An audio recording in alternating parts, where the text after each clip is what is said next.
थोड़ी देर बाद प्राची ने खुद को संभाला और आरव से खुद को दूर करते हुए बोली, अब क्या करेंगे हम? तुम जल्दी से निखिल और अपनी टीम को फोन लगाओ और तुरंत अभी इसी टाइम यहाँ आने को कहो। प्राची ने आरव के कहने पर सबको फोन लगाया, पर शाम के 5 बज रहे थे तो बहुत से लोग वहाँ नहीं आ पा रहे थे। प्राची ने सबसे काफी रिक्वेस्ट की, पर सबकी मजबूरी थी, तो प्राची ने भी समझकर उन्हें कुछ नहीं कहा और फोन काटकर विंडो के सामने खड़े होकर बोली, अब क्या होगा? इस टाइम तो कोई भी आने को तैयार नहीं है। कैसी टीम है यार तुम्हारी जो आ भी नहीं रही है? उनके बारे में कुछ मत बोलो, वो काफी सपोर्टिव हैं। अभी तक उन्होंने मुझे हौसला और सहारा दिया हो सकता है। उन सबकी कोई ना कोई मजबूरी होगी।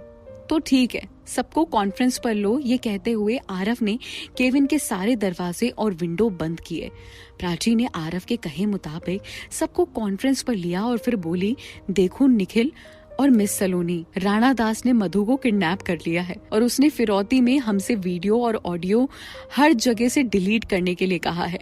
डिलीट करने के बाद उसने हमें अपने अपने फोन उसे देने को कहा है। इसके बदले में वो मधु और शीला के पापा को रिहा करेगा, ऐसा उसका कहना है। प्राची ने अपनी बात में खत्म ही नहीं की थी कि इससे पहले ही निखिल बीच में टोकते हुए बोला, क्या उन्होंने मधु को किडनैप कर लिया? वो ही कैसे कर सकते हैं? मैं उन्हें छोड़ूंगा नहीं। नहीं निखिल, तुम टेंशन मत लो, हम मधु को कुछ नहीं होने देंगे। तुम सब ध्यान से मेरी बात सुनो। ये कहते हुए प्राची ने सबको काफी देर तक कुछ समझाया और फिर इसके बाद सब लोग सारी बात समझ गए तो प्राची ने फोन रखकर आरव की ओर देखते हुए कहा, क्या ये प्लान काम करेगा? कोशिश करने में क्या हर्ज है? तुम भी जानते हो राणा दास किसी भी हाल में मधु को नहीं छोड़ेगा। वो हमें ब्लैकमेल करने के लिए ये सब कर रहा है। अगर हमने भी उसके साथ गद्दारी नहीं की तो पता नहीं क्या होगा। प्राची ने आरव की बात मान ली क्योंकि अब उसके पास कोई रास्ता नहीं था। आरव ने प्लान के मुताबिक खुद को तैयार किया और 7 बजे प्राची के साथ काली चौक वाली मंदिर के लिए निकल गया। देखो प्राची, टेंशन मत लेना, मैं वहीं उस मंदिर के पीछे रहूंगा। तुम बस राणा दास की प्रतिक्रिया पर नजर रखना। जैसा मैंने समझाया है वैसा ही करना, कमजोर मत पड़ना। वो तुम्हारे सामने मधु को परेशान करने का नाटक करेगा, लेकिन खुद को संभालना और भावनाओं में बहकर कोई भी ऐसी गलती मत करना जो तुम पर या हम सब पर भारी पड़े। निखिल अपने पापा को लेकर आता ही होगा। उसके पापा पुलिस में जो है वो अपनी टीम लेकर वहाँ टाइम से पहुँच जाएंगे और मिस सलोनी एमडी को लेकर वहाँ आ जाएंगी। इसके अलावा शीला के भाई बहन भी वहाँ पहाड़ी के पीछे छुपकर सारी चीजों की वीडियो बनाएंगे। सब अपने अपने काम समय से करेंगे, पर तुम खुद को मत घबराने देना। हाँ, मैं अब समझ गई हूँ, मैं सब कुछ समझ गई हूँ। कहते हुए प्राची चुपचाप काली चौक मंदिर की पहाड़ी पर पहुँच गई। मंदिर के चारों तरफ अंधेरा था। लाइट के नाम पर वहाँ पर सिर्फ एक ट्यूबलाइट थी जो कि हल्की सी सफेद रोशनी दे रही थी, बस वही जली हुई थी। प्राची ने चारों तरफ नजरें घुमाकर राणा दास को देखना चाहा, पर उसे कहीं राणा दास नजर नहीं आ रहा था। तभी अपने चेहरे पर मास्क पहने हुए 8 से 10 लोग प्राची को घेर कर खड़े हो गए। उन सबके हाथों में रिवॉल्वर थी।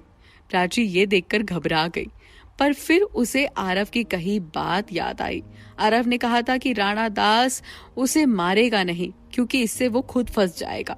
इसीलिए उसने चैन की सांस लेते हुए उन्हें इसे इग्नोर किया, जैसे वो लोग प्राची के लिए बंदूक नहीं फूल लेकर खड़े हों। और थोड़ा एटीट्यूड के साथ बोली, अपने मालिक को बुलाओ, फालतू टाइम नहीं है मेरे पास, मुझे और भी काम करने हैं।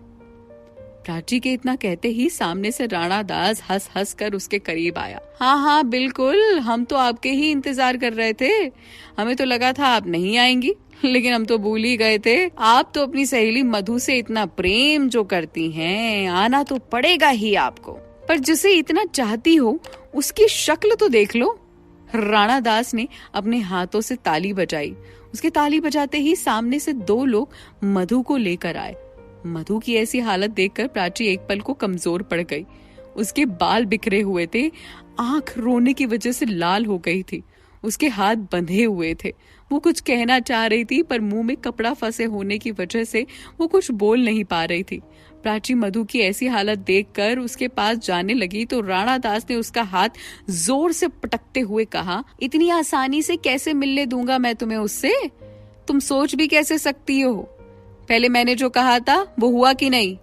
प्राची ने राणा दास को एक गुस्से भरी नजर से देखा और अपने पर्स में रखे सारे मोबाइल्स को उसके हाथ में सौंपते हुए बोली, लीजिए, डिलीट कर लीजिए, आपको जो भी डिलीट करना है, पर प्लीज मेरी सहेली मधु को और शीला के पापा को छोड़ दीजिए। राणा दास ने वो सारे मोबाइल अपने आदमी को दिए और जोर से हंसने लगा। उसकी हंसी देखकर प्राची डर गई और खुद को संभालते हुए राणा दास को लगातार देखने लगी।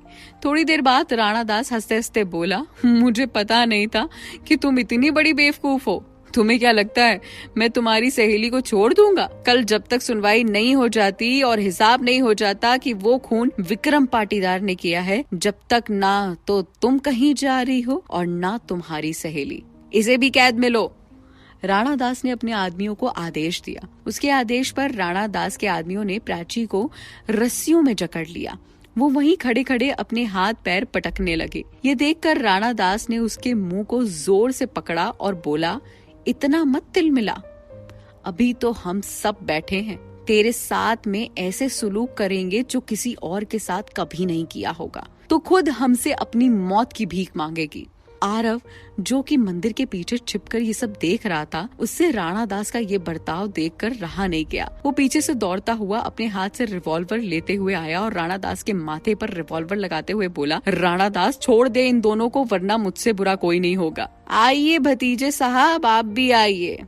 आरव ये सुनकर कंफ्यूज हो गया कि राणा दास ने तो उसे देखा भी नहीं, फिर उसे कैसे पहचान लिया? हम जानते थे कि आप इनके साथ आए हैं। आपको क्या लगता है कि हम इतनी आसानी से खेल खिलाते हैं? हमारे आदमी तो आपका बहुत पहले से पीछा कर रहे हैं, पर हम तो चाहते थे आप खुद हमारे पास आए। वैसे आज तक जिस बच्चे को अपनी गोद में खिलाया है ना, आज उसे अपने हाथों से तड़पा तड़पा कर मारने में बहुत मजा आएगा। राणा दास के मुंह से ये बात सुनकर आरव से रहा नहीं गया। वो राणा दास के मुंह पर जोर से तमाचा मारते हुए बोला, शर्म नहीं आती तुझे? छी, सोचते हुए भी शर्म आती है कि मैं आपका भतीजा हूँ। अरे, आपसे अच्छी तो दुनिया के और लोग होते हैं जो कम से कम अपनों पर तो वार नहीं करते। कैसे इंसान हैं आप? सिर्फ चंद पैसों के लिए आप सब कुछ खत्म करने के लिए तैयार हैं। ये सुनकर राणा दास सामने रखी चेयर पर बैठकर बोला, बोल ले जितना बोलना है, हम सुनने तैयार बैठे हुए हैं। क्या करें, हमें तो वैसे ही टाइम पास करना है, तुम बोलो हम सुनेंगे। और ये कहते हुए राणा दास ने अपने साथियों को इशारा किया। राणा दास के इशारे पर पास में खड़े 4 आदमियों ने आरव को भी पकड़ लिया। राणा दास बारी बारी से उन तीनों को देखकर हंसते हुए बोला, तुम लोग मरने से पहले जानना नहीं चाहोगी कि मैंने शीला को क्यों मारा और कैसे मारा? अब राणा दास अपनी सच्चाई बताने वाला था। क्या है ये सच्चाई? ये जानने के लिए आपको इंतजार करना पड़ेगा अगले एपिसोड का।